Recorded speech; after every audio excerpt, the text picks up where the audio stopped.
Assalamualaikum warahmatullahi wabarakatuh. Al-Fatihah.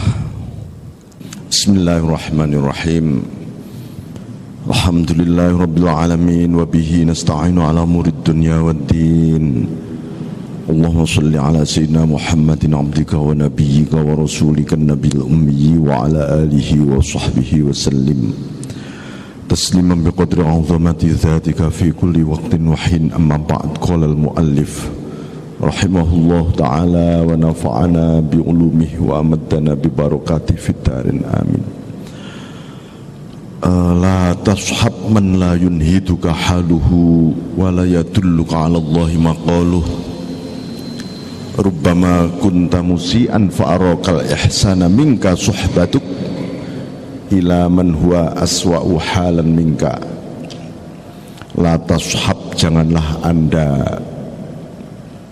La tashab itu ya bergabung, ya berguru, ya bersahabat, ya belajar. Ini makanya kalau disebut ashab, misalnya ashabur rasul, itu artinya murid-murid Rasulullah, bukan kawan-kawan Rasulullah sebenarnya.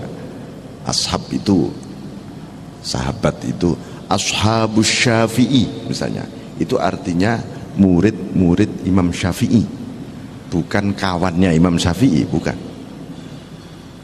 Nah, makanya la tashab, janganlah anda berguru, artinya begitu. Man la yunhiduka haluhu, yang kepada, ini guru rohani maksudnya, mursyid, kepada orang yang tidak membangkitkan kepadamu haluhu, haliyah. Haliyah itu suasana jiwa, ya. Wala yadulluka 'ala Allahi maqaluh, tidak menunjukkan ucapannya menuju kepada Allah, menunjukkan padamu ucapannya menuju kepada Allah.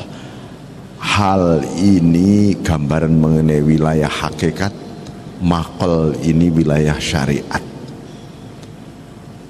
Jadi hakikat maupun syariatnya menuju kepada Allah. Itu kalau tidak itu ya jangan. Nanti kelihatannya kok ini hakikat banget tapi ujung-ujungnya dunia. Wah, ini ngajak celaka ini. Nah, kata yunhiduka, membangkitkan, ini lalu menjadi inspirasi bagi munculnya nama organisasi Nahdhah. Itu dari kata yunhiduka ini. Yunhiduka, Nahdlatul Ulama, itu dari hikam ini.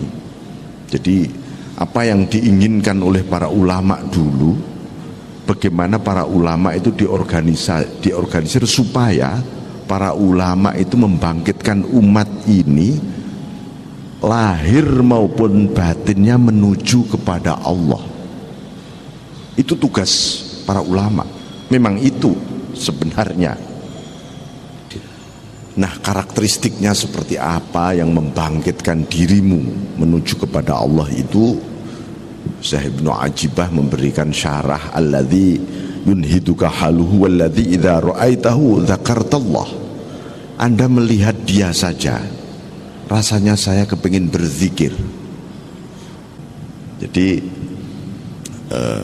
orang-orang yang menjadi beriman ya karena melihat Muhammad Rasulullah sallallahu alaihi wasallam, bukan Muhammad anak yatim yang dibesarkan oleh Abu Thalib, bukan. Begitu juga seorang murid ketika memasuki thariqah, dia melihat gurunya, mursyidnya sebagai mursyid atau sebagai si anu. Kebetulan misalnya mursyidnya tukang dagang beras gitu misalnya ya, aku melihat beliaunya kok sebagai pedagang beras, ya dia memang nggak dapat barokah nur thariqahnya, dapat berasnya mungkin ya, tapi kalau memandangnya sebagai mursyid beda. Faqad kunta fi halatil ghaflah falamma ra'aitu nahdhah halak ilal yaqdhah. Ketika kita sedang lalai, kadang-kadang, nah di sini ya disinilah kemudian muncul ikhtilaf, khilafiyah. Khilafiyah itu sebenarnya tidak penting ya, karena bukan usuliyah ya, bukan prinsip. Di dalam dunia thariqah itu juga ada khilafiyah. Contohnya apa? Menghadirkan, membayangkan, tasawwur bi surati syekh, membayangkan wajah mursyid. Ada yang membolehkan, ada yang tidak membolehkan. Semua punya alasan. Alasannya yang membolehkan, dulu Rasulullah SAW ketika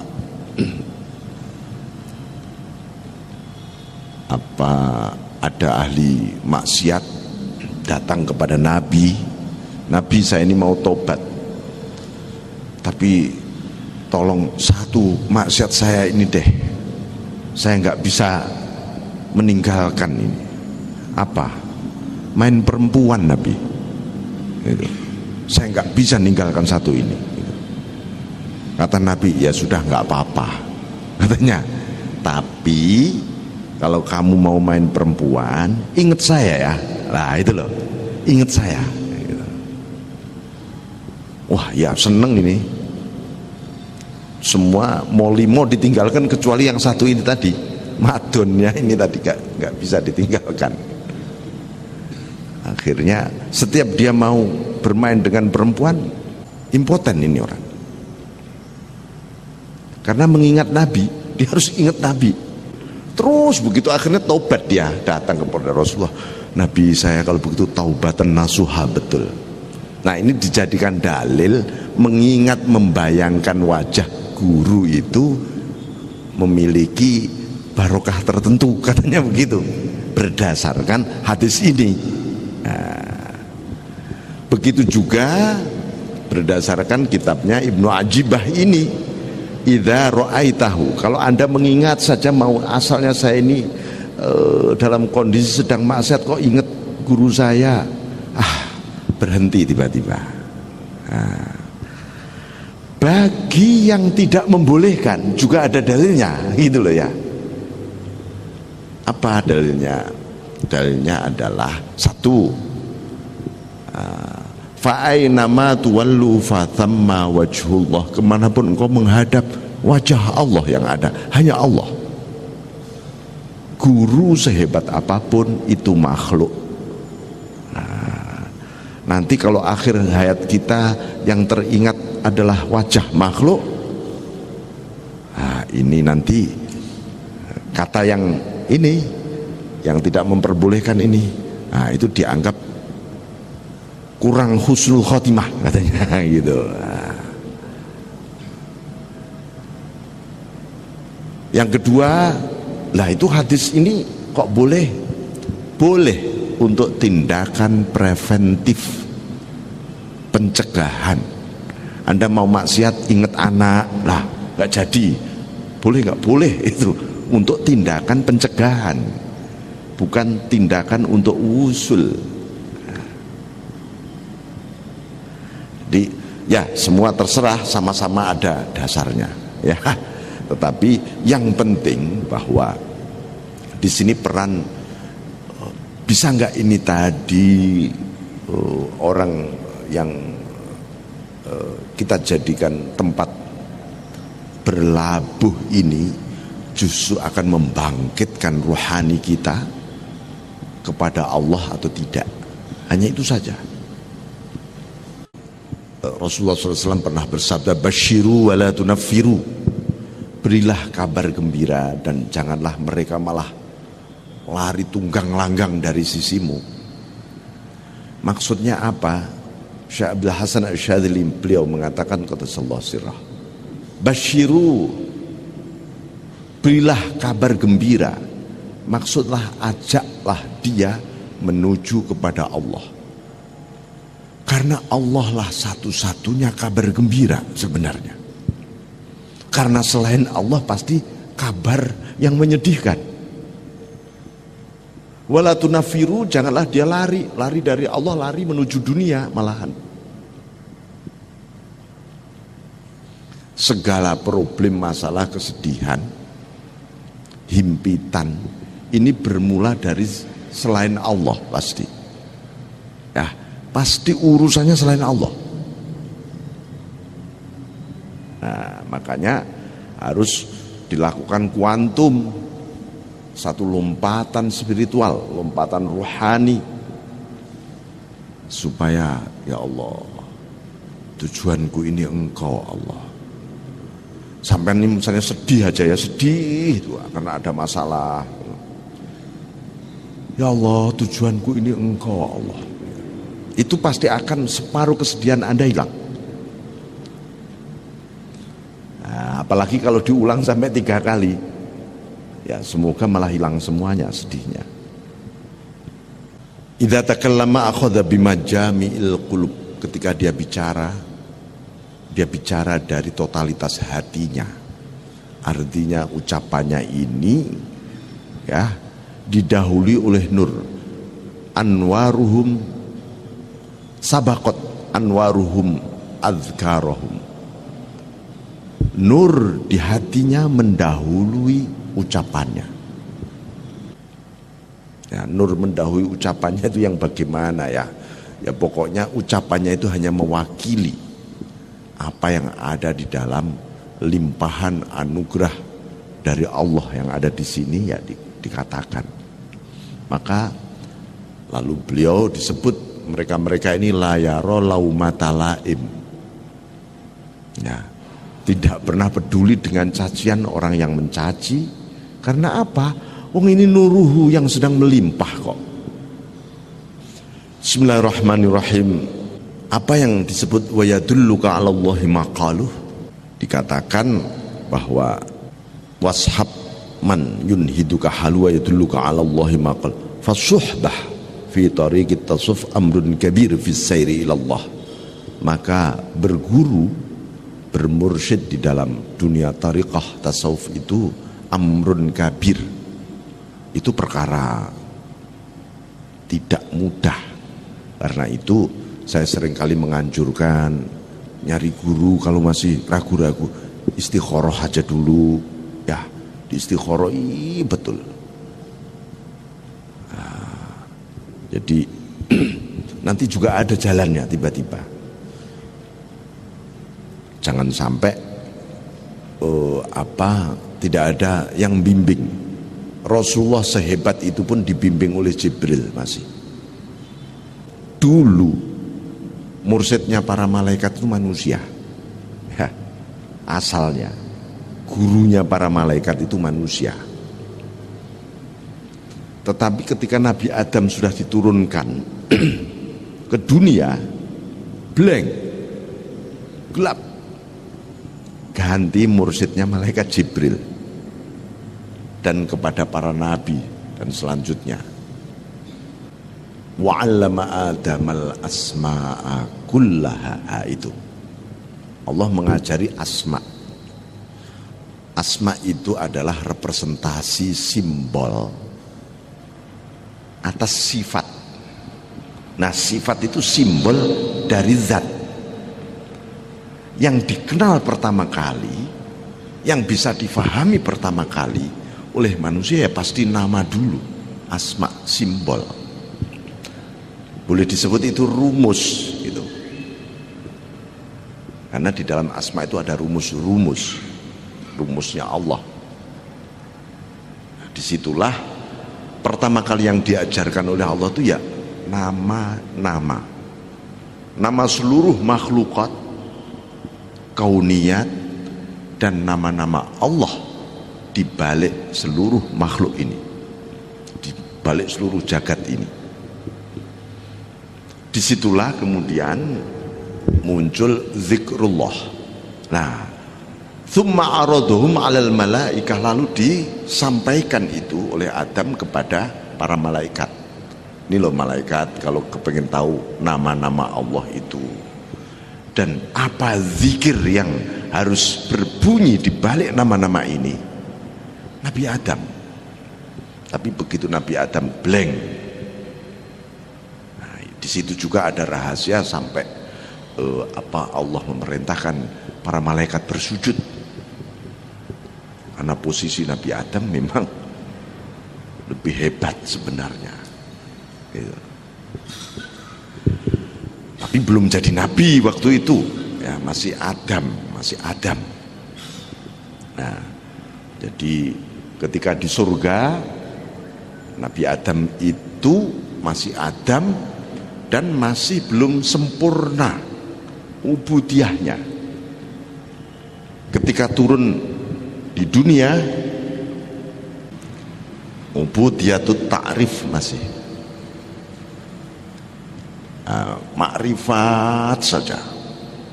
Nah, ketika di dunia dilengkapi ubudiyatut taklif, lalu menjadi mukalaf beliau. Nah, apa tuh mukalaf tuh? Mukalaf itu isinya ya seorang hamba yang menjalankan tugas-tugas kewajiban dan larangan, itu namanya mukalaf. Karena menjalankan tugas ya berat, tapi dalam rangka menyempurnakan ubudiyah beliau dulu masih separuh, ya separuh begini. Nah, sekarang dibulatkan. Nah, jadi Nabi Adam itu diturunkan ke dunia dalam rangka disempurnakan, bukan dalam rangka dihina atau dihukum, bukan, disempurnakan. Sehingga ketika ubudiyatut taklif itulah beliau mulai jadi nabi, jadi rasul, jadi khalifah, jadi abul bashar, naik semua derajatnya. Bismillahirrahmanirrahim. Nah, wa min syurutus syekh, syarat-syarat para masyayikhus sufiyah itu, ya para mursyid itu satu, ada 4 minimalnya ada 4. Satu, ilmun sahih. Ini kalau ada tulisannya Imam Nawawi bin Syaraf An-Nawawi, kitabnya Ar-Risalah, yang kemudian dikutip ulang oleh Syekh Zarruq dalam kitab Al-Ummahat mengenai adabut thoriq. Itu diulas lebih jauh oleh Syekh Zarruq. Nah, disitulah termasuk di sana dijelaskan seperti ini juga. Satu, ilmun sahih. Seorang mursyid harus memiliki ilmu yang benar. Jangan sampai ilmunya ilmu gathuk, ya toh. Nah, ini ya banyak juga ilmu gathuk, nanti isinya akon-akon, mengaku-aku, mengklaim. Wah, lama-lama mengklaim Imam Mahdi, mengklaim ini dan seterusnya. Itu gara-gara apa? Enggak ada ilmun sahih, ya. Ada yang ngaku jelmaan Jibril macam-macam misalnya, itu karena tidak ada ilmun sahih. Ilmun sahih itu yang bagaimana? Yang benar menurut Al-Quran dan Sunnah Nabi, ya, menurut juga pandangan para sahabat, para tabiin, para mujtahidin, itu pasti benar.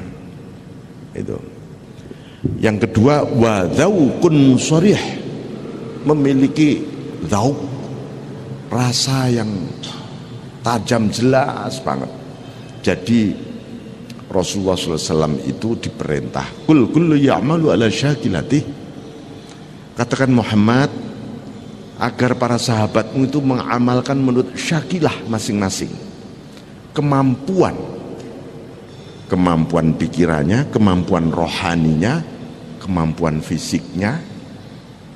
Lah, ini kalau Rasulullah tidak memiliki dzauqun sharih, beliau bisa membagi, oh sahabatnya kelihatan semua, oh si A, si B, si C itu begini, posisinya begini, hatinya cuman segini. Makanya beliau ngajari zikir pun kadang-kadang berbeda-beda. Ada yang dilarang semalaman tahajud sampai pakai centing, pakai tali, dilarang oleh Nabi. Tapi Ibnu Abbas, kamu kalau tidur sedikit aja, perbanyak bangun malam, malah begitu untuk Ibnu Abbas. Jadi karena beliau mengenal syakilah, format, konstruksi jiwa para sahabatnya. Sahabatnya wataknya berbeda-beda semua, pikirannya berbeda-beda, tapi begitu di hadapan Rasulullah selesai semua. Nah ini kalau beliau nggak memiliki tadabbur sharih, nggak bisa ini. Yang ketiga, wahimmatun aliyah, memiliki himmah yang luhur. Apa yang dimaksud himmah? Cita-cita yang luhur. Cita-cita yang luhur adalah menuju kepada Allah. Jangan sampai ini mursyid kok cita-citanya bukan Allah. Cita-citamu apa? Wah, cita-citanya saya akan membangun pesantren yang gede-gede, pokoknya bikin jamaah yang banyak supaya nah ini pertanda belum mursyid lah, kira-kira begitu. Mungkin ulama iya gitu ya, tapi mursyid belum. Wahalatun mardiyah, perilaku, akhlak dan adab, halah itu mardiyah, senantiasa diridhoi. Kalau diridhoi secara zahiriah jelas ya, diridhoi batin ini yang sulit. Rubbama kunta musian fa arakal ihsana minka suhbatuk ila man huwa asfa'u halan minka. Kadang-kadang Anda berbuat buruk, lebih buruk dibanding sahabat atau orang yang dekat dengan Anda, tiba-tiba fa arakal ihsan, orang itu malah mengatakan, wah bagus mas sampean ini, ila man huwa asfa'u halan minka, sementara sebenarnya haliyah, orang yang Anda sahabati, orang yang Anda jadikan guru itu lebih buruk dari Anda. Lalu ketika Anda berbuat buruk, dia katakan bagus katanya. Nah ini kan bahaya. Jadi yunhiduka haluh wa la yadulluka 'ala Allahi maqaluh, itu standar utama ya di dalam awal kita mencari mursyid. Washab man idza dzukira dzakarallah, bersahabatlah, bergurulah kepada orang yang apabila orang itu disebut, maka Anda tiba-tiba Anda pun bisa berzikir kepada Allah. Loh, nama seseorang disebut, orang bisa berzikir. Apa ada ya? Ya ada. Para aulia itu seperti itu. Ya. Fallahu yughni bihi idza syahida. Allah melimpahkan kecukupan ketika orang itu ada di hadapanmu. Allah melimpahkan banyak hal di situ. Begitu juga sebaliknya, wa yanubu anhu idza faquda. Dan Allah menjadi penggantinya kalau dia tidak ada di situ. Zikruhu nurul qulub wa musyahadatuhu mafatihul ghuyub. Zikirnya merupakan cahaya bagi hati, dan musyahadah, kesaksian hatinya merupakan pintu-pintu atau kunci-kunci rahasia kegaiban ilmu-ilmunya Allah. Hak hamba kepada Allah itu cuma 4, nggak lebih, nggak sampai 5. Ya. Kalau Anda sedang taat, hak Anda, kewajiban Anda maksudnya, syuhudul minnah, menyaksikan anugerah Allah, bukan menyaksikan amal Anda. Maksudnya itu begitu, menyaksikan anugerah Allah itu. Bukan delok sholatku, delok amalku, bukan. Tapi aku melihat anugerah Allah sedang mengalir dalam diriku, jadilah aku ini taat. Nah, begitu. Sehingga taatnya sebagai tasyakkuran, wujud syukur. Akhirnya taatnya enteng. Wong bersyukur, nggak ada ceritanya orang mengucapkan terima kasih itu yang sesungguhnya loh ya, berat, itu nggak ada. Bahkan saya mengucapkan terima kasih pada seseorang, jaraknya 5 kilo harus berjalan kaki, karena dia telah menyelamatkan nyawaku. Enteng aja kita berjalan ke sana. Nah, ibadah itu kalau tasyakuron sebagai wujud syukur enteng, bukan sebagai kewajiban ya, sebagai bentuk syukur. Seperti Rasulullah, apa kamu gak senang kalau saya termasuk abdan syakur? Nah, itu karena beliau taatnya itu sebagai tasyakuran betul. Nah, yang kedua, kalau kamu tobat, kalau kamu maksiat, hakmu tobat, sudah, nggak boleh ditunda. Kalau kamu dapat nikmat, hakmu syukur, jangan ditunda syukur. Jangan syukuran minggu depan saja, nggak bisa. Minggu depan ya mensyukuri nikmat minggu depan, itu nggak bisa ditunda. Nikmat Allah nggak terhingga. Kalau dapat cobaan, sabar dan ridho, sudah ya. Makanya ru'yatul a'mal, ngelihat amal itu harus dihapus. Itu bikin penyakit nanti, penyakit psikologis juga. Psikologi apa? Ya psikologi beragama ini loh. Itu loh. Kenapa ya orang habis berdoa kok tambah stres? Loh, karena ru'yatul doa. Dia lihat doanya, dia ingat-ingat doanya, saya sudah melakukan ini Tuhan kok belum aja. Stres tambahan. Akhirnya putus asa dia dengan Allah. Habis berdoa, lupakan sudah. Nah, itu malah sangat produktif dan sangat merdeka kita beribadah rasanya. Di dalam dunia tarekat itu ada satu adab yang tidak boleh kita itu, kalau di dalam istilah Jawa itu kebun nantang pasangan. Pak Kiai, saya mohon diberi ijazah ini. Wah, itu gawat ini. Namanya kebun nantang pasangan. Itu. Ya biar diberi ijazah atau tidak terserah kiainya, kan gitu. Nah, jangan nanti wah dapat catetin sampai setumpuk gak satu pun diamalkan. Itu. Nanti kamathalil himar yahmilu asfaro, akhirnya kan begitu ya. Bismillahirrahmanirrahim. Nah, la tasab man tatakallafa lahu fawqa jud walaman yatakallafu laka kadzalik wa khairul umur awsatuha. Artinya, dan sebaliknya juga, ketika Anda berguru, janganlah Anda memaksa guru Anda untuk memberi ilmu pengetahuan. Ya, itu seperti itu tadi. Sebaik-baik perkara itu yang sederhana. Sederhana itu pas.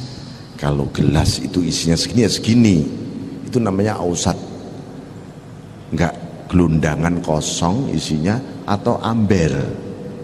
Nah, kalau amber itu kemoncolan kata orang. Kalau gelundangan itu ilmunya sedikit sudah wah, kayak jadi kiai di mana-mana dia sudah. Misalnya itu gelundangan, itu enggak usah Tuhan. Yang sempurna itu yang sederhana. Rasulullah itu nabi paling sempurna, rasul paling sempurna, ajarannya paling sederhana. Paling sederhana. Gampang, sederhana, mudah, bisa diikuti, dan beliau adalah nabi paling manusiawi. Nah, paling manusiawi. Mujizat-mujizatnya nggak kayak Nabi Musa, nggak kayak Nabi Isa menghidupkan orang mati, nggak. Manusiawi sekali. Perang ya terluka, waktunya lapar ya makan, pengen minum. Ya, kalau misalnya suatu ketika istri-istrinya marah, beliau juga sedih. Itu manusiawi sekali. Karena apa? Beliau yang bisa diikuti manusia nanti, seluruh dunia. Nah, bayangkan. Jadi justru itu. Nah, seseorang dengan makom yang sangat luhur harus tampil dengan tutup manusiawi, itu justru sangat berat. Sangat berat. sangat berat. Justru itulah kehebatan Rasulullah SAW. Harus basyarum mislukum itu. Padahal dia makhluk terhebat seluruh jagat ini. Tapi basyarum mislukum itu kan butuh kesabaran yang sangat luar biasa. Misalnya lihat keluarga, sahabat, ya Allah, saya harus punya misi mengimankan orang seluruh dunia, tapi umurku cuman sekian, saya harus cuman berapa ribu nih yang baru mukmin. Kalau orang mikir secara manusiawi pun bisa stres. Ya Allah, gimana nasib setelah saya tinggal nanti, pasti begitu. Tapi Rasulullah tidak.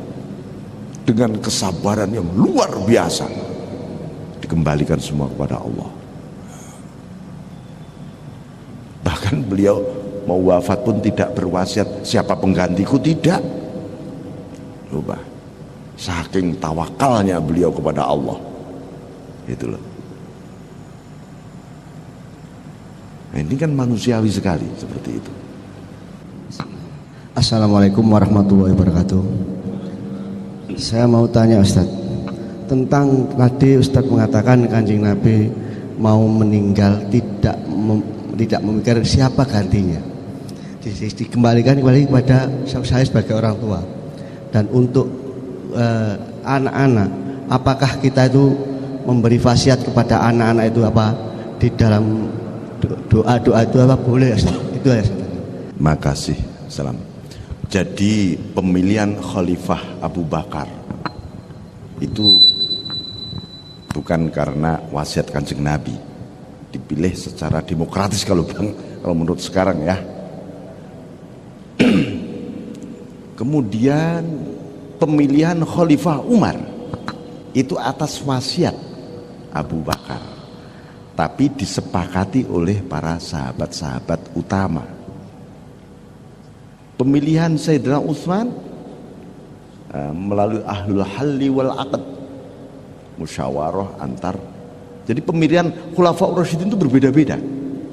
Itu artinya apa? Di dalam konsep khilafah itu dalam Islam tidak ada. Ya, kalau tidak ada pasti ada keharusan, harus begini strukturnya, harus begini, nggak ada itu. Bahkan Khalifah Abu Bakar Siddiq saja tidak mau disebut Khalifatullah beliau. Saya ini Khalifah Rasulullah. Sayyidina Umar malah mendeklar dirinya, saya ini hanya Amirul Mukminin. Dan sejak saat itu Khalifah Rasulullah mulai zaman Umar, Utsman, Ali, Amirul Mukminin namanya. Nah, jadi Bapak mau wasiat boleh di hadapan para anak ini sepakati ini kalau itu wasiat-wasiat yang berhubungan dengan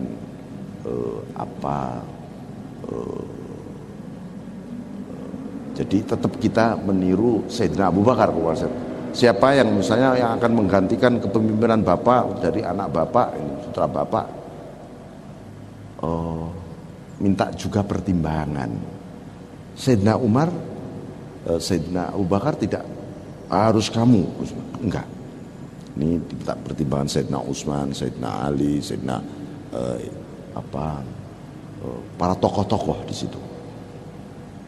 Dan mereka sepakat.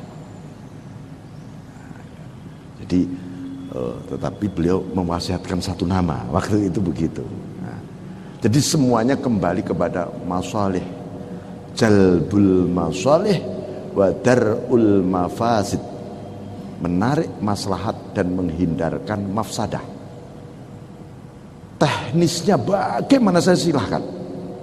Nah ini makanya salah satu ada seorang ahli fikih yang sangat hebat di abad pertengahan, Syekh Izzuddin bin Abdissalam, satu-satunya ulama yang mendapat gelar Sultanul Ulama itu hanya Izzuddin bin Abdissalam. Beliau seorang fuqaha yang luar biasa, madhab, beberapa madhab, bisa berfatwa beberapa madhab, khosoh madhab Syafi'i, makamnya di Kairo beliau. Nah, nanti di Ampel itu sampean kalau cari itu kitab kaidah fikih yang luar biasa. Jadi beliau itu kitab 2 jilid itu isinya apa? Kalau disimpulkan bahwa seluruh kandungan Al-Quran yang isinya perintah Allah, larangan Allah, hukum halal, haram, wajib, mubah, itu kalau disimpulkan hanya menjadi 2 kaidah saja. 1, jalbul masoleh, 2, darul mafasid. Hanya begitu saja sudah. Dan apapun, misalnya, oh ini ada pekerjaan, ini hukumnya gimana ya kerjaan ini? Yang mengandung maslahat dan menghindarkan mafsadah apa enggak? Enggak usah dalil-dalilan kan? Wong itu sudah kesimpulan dari sekian dalil. Nah, enak. Nanti dicari dalilnya juga pasti ada. Tapi dasarnya itu begitu. Allah merintahkan sholat ya supaya mendapat maslahah dunia akhirat kita dan terhindarkan dari mafsadah dunia akhirat. Hanya begitu saja. Nah, pertimbangannya itu saja, Pak. Bismillahirrahmanirrahim. Assalamualaikum warahmatullahi wabarakatuh. Pertama saya ucapkan terima kasih Pak Ustadz. Artinya bahwa melalui pengajian ini saya bisa memahami apa makna intelektual dan aulia. Artinya bahwa setiap saya mendengarkan arahan Bapak, ceramah Bapak, saya menjadi tenang, sehingga secara intelektual dan aulia rupanya beriringan Pak ya, yang saya terima di sini dalam arti saya menemukan wacana seiring dengan nur. Artinya setiap kali saya mendengar pengajian, semua masalah rasanya hilang, semua masalah rasanya mudah dan rasanya tidak perlu ada masalah di dunia ini, itu Pak. Terus kemudian yang kedua, tadi sebenarnya sudah dijelaskan, cuman saya ingin mendapatkan penjelasan yang lebih rinci. Masalah zikir, beberapa jurnal itu saya temukan bahwa masalah nafas itu memberikan implementasi medis yang sangat luar biasa buat fisik. Nah, kalau kemudian dikaitkan dengan zikir, memang mungkin ada, karena beberapa orang yang mengikuti zikir itu ternyata merasakan sesuatu yang berbeda bila mana mereka tidak mengikuti wadah-wadah zikir. Dan itu kemudian di beberapa negara itu ada fenomena bahwa zikir-zikir itu tidak hanya diikuti oleh orang yang beragama Islam, non-muslim pun karena mendapat manfaat dari kenyamanan aura yang menyertai zikir itu. Pertanyaan saya cuma sederhana, sebenarnya apa beda zikir yang asal saja zikir, menyebutkan Allah ya, asal saja zikir, ataukah zikir yang ada aturannya? Dulu kalau waktu saya kuliah itu saya pernah ke Tasikmalaya, menyebutkan Allah saja ada aturan secara khusus di hati. Al-Quran itu kitab yang bahasa sastranya tidak ada yang menandingi. Tapi Al-Quran itu bukan kitab sastra. Ya, zikir itu dibalik hikmahnya ya banyak, menyembuhkan rasa sakit, penyakit, kegalauan dan seterusnya. Tapi tujuan zikir bukan untuk menyembuhkan penyakit, bukan untuk mencari ketenangan, bukan untuk mencari solusi-solusi. Tujuan zikir yaitu al-madhkur, yang kita zikiri yaitu Allah itu sendiri.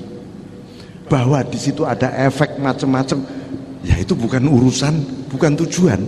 Di antara rahasia Al-Quran ada nilai dari sekian yang enggak terhingga, nilai matematisnya. Nah, tapi Al-Quran bukan kitab matematika. Nah, seperti itu. Jadi misalnya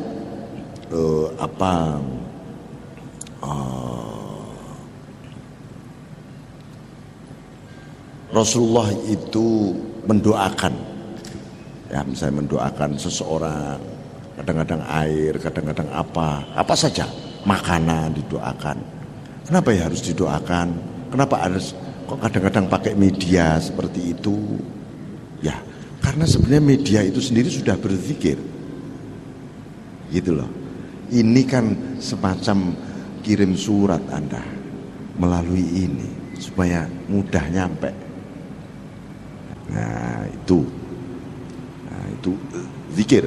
Karena zikir itu satu-satunya ibadah yang tidak terbatas oleh ruang dan waktu.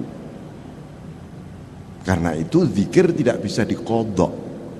Kalau wirid bisa dikodok, karena ada hitungannya, ada ininya. Habis maghrib baca sekian kali. Tadi saya lupa, saya kodok, nggak apa-apa. Tapi zikir, mengingat Allah itu nggak bisa dikodok. Saya tadi kok lupa mengingat Allah ya, 1 jam yang lalu, 1 jam yang akan datang saya mengkodok. Loh, 1 jam yang akan datang adalah haknya waktu yang akan datang ini. Kita harus mengingat Allah, jadi nggak bisa overlap di situ. Kalau wirid boleh dikodok. Nah, itu karena hubungan waktu. Tahajud itu ya, para ulama boleh nggak dikodok? Semalam nggak tahajud, boleh, karena ada waktunya, ada rokaatnya, ada ini dan seterusnya. Ini ya, jadi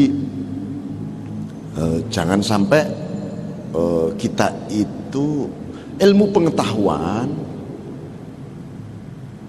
meneliti. Misalnya sekarang ada penelitian air yang dibacakan tertentu kok berubah jadi begini. Itu hanyalah sebuah efek, bukan tujuan orang mendoakan air itu. Ya, nanti air yang berbeda didoakan dengan bacaan yang sama, kok berubah lagi? Tidak sama loh ya. Kan penelitian orang Jepang itu, kalau musik kok jadi begini.